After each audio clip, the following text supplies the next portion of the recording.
Hi there, I'm Linda and this is Huttons Valley Permaculture. Well, welcome to day 2 of a week of work in my summer vegetable garden. Now, on today's list of things to do is tying up the tomatoes and getting the comfrey mulch under them. There is one that needs to be looked at a little bit closer. My broad beans need to be moved out, and I've got a row of onions to harvest, and I've got to replant that bed as well. So plenty to do today. Let's get into it. We're going to make a start today with the broad beans, which finished a little while ago, but I did get plenty into the freezer for enjoying later on.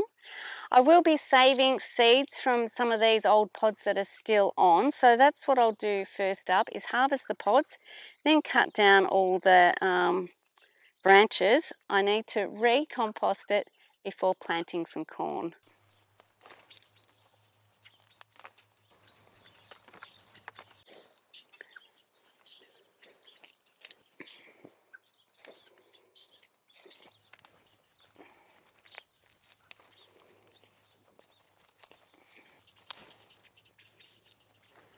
Some of these pods look fairly old, but inside that looks pretty good, good enough to save. That will just need drying before you kind of put it into storage. Looks like one of my pumpkin plants is often racing and wanting to escape the pumpkin patch, which is that trellis down the end there. So we might have to do something about containing that one.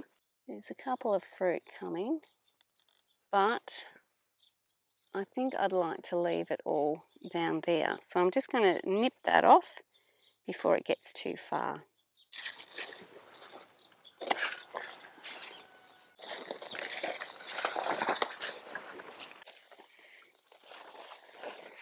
This year I'm going to try and make more of an effort to keep my paths clear so I can move around the garden a little bit more, and then sun and light gets to everything as well.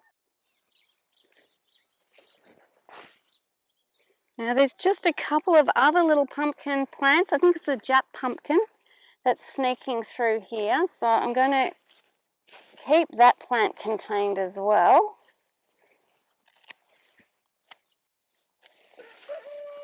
Okay, the pumpkin's clear. Now we can get to our broad beans.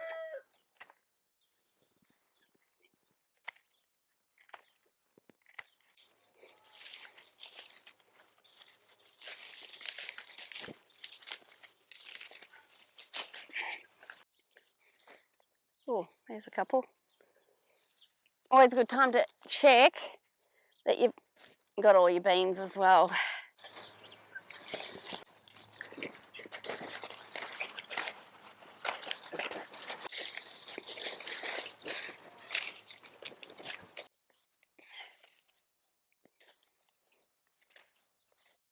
Okay, that's all our broad bean stalks out of the ground. Now I'm just going to remove this because we don't need this on for the corn.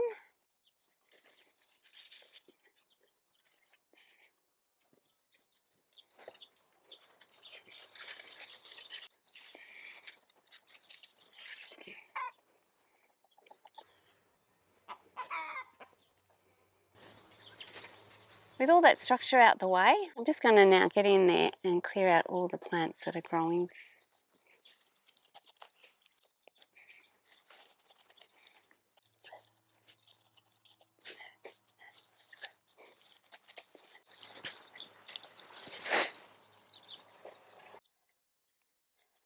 All right, I'm just going to move off some of these wood chips before we get the compost on.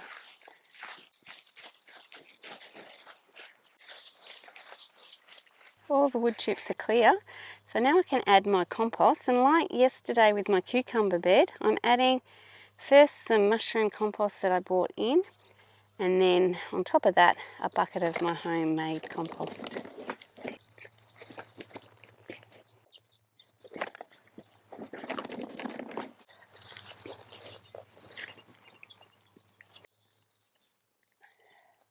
Okay, I think we're ready for planting.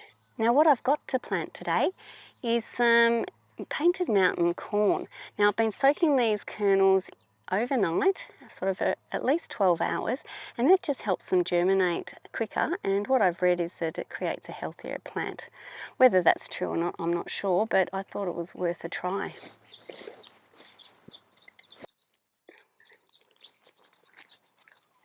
Okay, it's all planted now. I will be watering it, but I'll be waiting till the end of the day when it's a little bit cooler.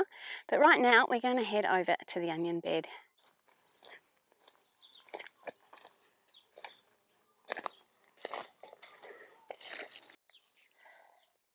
Just here, I've got a later planting of onions. Only a few of them actually bulbed. Lots of them actually just look like spring onions, but I'm going to pull them out of the ground anyway, because with this lot, I'm going to make a big batch of onion salt. I find onion salt's a really great way to preserve onion flavour for, into winter and beyond. You could also just use onion powder, I suppose, but the onion salt is my preferred. It's got spring onions, brown onions, it's got garlic, it's got chives, and if you can get it, you can include some seaweed in there also, which gives you kind of a dose of iodine. I do have a video on how I make my onion salt, so I'll leave that in the description, so check that one out.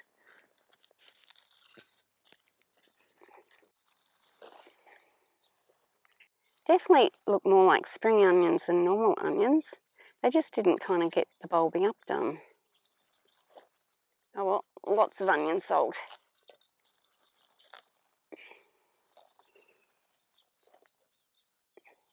Now, I don't know if I've shown you what I use for harvesting, but this is a saw sickle. It's got a serrated edge there, which makes it really easy for cutting through broccoli stalks or cauliflower cabbages, and even just digging down into the soil and underneath these little onion plants to release the roots nicely. So I've ended up with quite a pile of little brown ones, which I'll leave in my carport to cure. And I've got a bit of a pile of spring onions and also a little pile of small red onions, which I might include in my onion salt. And it is quite a pile of the green onions, so I'll have my work cut out for me this afternoon processing that and getting it dehydrated. Now, I've left my lovely chamomile in for a little bit longer, but I'll be dealing with that soon. And I'm going to be leaving that end of the onion bed in for the moment because I think I've got enough to keep me busy this afternoon. What a fantastic box of onion flavour. The plan now with this patch of bed is to plant it out with carrots. I'll be soaking it this evening and getting the carrot seeds in tonight, and I might actually even do a whole row of purple basil down the middle just to see how that goes. I'm not sure if it's going to be too hot for the carrot seeds to germinate, but I'm going to give it a try anyway. Today's quite warm, but the following week is sort of cooler temperatures, so hopefully that'll be fine to get these carrots going. And now we can turn our attention to the tomatoes. I have tied up some already. Generally, I'm not that great at tying up tomatoes, and I seem to get a great harvest anyway. So I just have to kind of step through all the mess. But this year, I'm trying to keep some of my paths clean and clear so you can actually move along them easily. But today we're going to start with looking at this tomato plant here that looks quite yellow and doesn't look as happy as all the rest of my tomatoes. Now, it's not near a trellis, so I won't be tying this up, but I might just manage it by pruning it and keeping it a bit smaller. But what I thought I'd do today is clear around it and try and get lots of compost in and around it. It's sort of yellowing, so I'm going to try adding a bit of nitrogen in the form of my mushroom compost and the homemade compost, and see if we can get a bit more life into this plant. Now, this tomato is a Jean Flamme tomato, which produces a beautiful little orange tomato. I've tried to plant different coloured tomatoes this year, like a little yellow pear and the blueberry and the beautiful tigerella. The Jean Flamme really adds a beautiful touch of orange to a tomato salad mix. And I'm hoping to keep this plant going so that we can get those tomatoes. Oh, lots of nasturtium coming out of here. Oh, we're getting to where we can see the trunk of the plant, so I should be able to get some compost in and around that. Now that you can sort of see in around this plant, it does look like it's, you know, got fairly good compost layer here, if you can see that. But I'm going to be adding some more and seeing if it helps our plant. It mightn't, but anyway, we'll give it a try.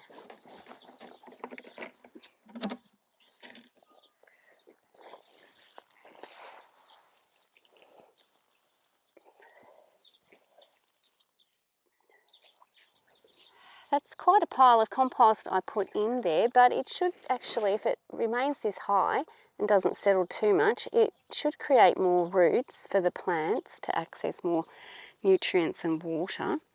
And this one's sort of buried as well, so again that almost creates another plant. You could dig through there later on and that could be moved somewhere else if this location's just kind of not great for this plant. Anyway, we'll give it some time and see how it goes. Next up, I'm going to attempt to tie up some of these tomatoes just to keep the path a bit clearer and keep them a little bit better managed than what I would normally do. I'm just using some sisal string. I know there's fancy tying stuff available, but I haven't got that. I've got this string though, and it's going to do the job. Okay, one branch up. I also don't do much in the way of pruning tomatoes, and I haven't had any poor production really. It certainly meets my needs, so I don't feel I need to be doing any more sort of nurturing of these plants. Well, that's lifted that plant up, and I should be able to tuck in some comfrey under there nicely. And it also reveals another of these zinnias that I dotted around with the hopes that they'd be able to shine through at some point. So tying up these tomatoes is good for that as well. What I might do before we go any further is clear. These are some beetroot that should have been harvested long ago. They are starting to seed, but I do have other seeding beetroot, so we don't need that in the ground.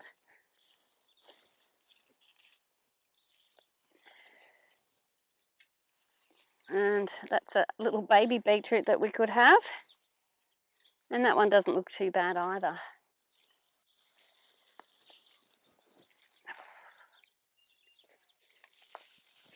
And there's also some flowering chicory plants that I've got plenty of those in the garden, so they don't need to be hiding here in my tomato patch.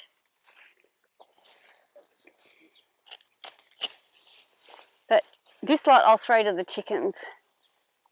Okay, that one can stay. Okay, all this off to the chickens. Here you go, chookies.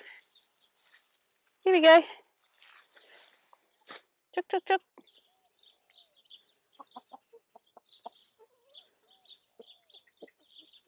Well, it's certainly warming up out here. I've had to add my sunscreen layer. I'm a bit allergic to other sunscreens, so a shirt does the job nicely, and a hat, of course. We're nearly finished this row of tying up these tomatoes, and it's looking heaps better. I should really move this fennel on though, shouldn't I? Yeah. I think we might need to get this fennel out of here.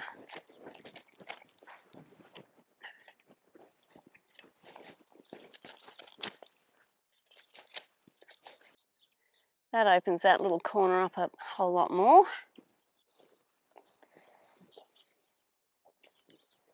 There's actually a couple of tomato plants. That's a volunteer plant on the corner there. I might have to tie it to one of the other plants.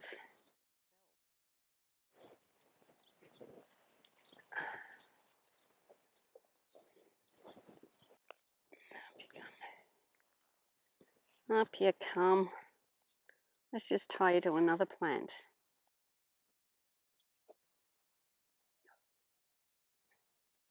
Well, that'll keep it out of the way of the path at least anyway. Well, that row looks heaps better. I can walk down there. And it also means that we can get in and get our comfrey mulch on. Now, this is the comfrey from yesterday.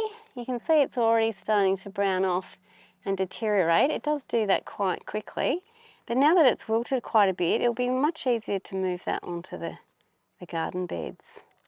Something I did forget to mention yesterday was I was just leaving these few comfrey plants to harvest when I build my compost in a few days' time, so that it's fresh and good to go and fires my compost up really nicely. So all I do with the comfrey is just get it and sort of throw it in around the plants as close as possible, and just make sure that the soil's all covered, and it just adds a little bit to the organic layer. The comfrey is a taproot plant, so it gets lots of minerals from down below, so they say, and it adds all of those to the soil when it decomposes, when it's left as a mulch.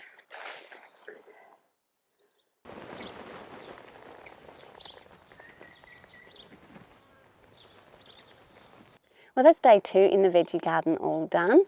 Tomorrow we're going to be harvesting borlotti beans and planting that bed out, and there's a smaller bed to plant out also.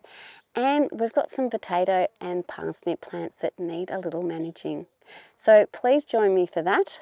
And if you didn't check out yesterday's video on day 1, I'll leave a link to that video just here. I hope you've enjoyed today's video. Thanks so much for watching, and bye for now.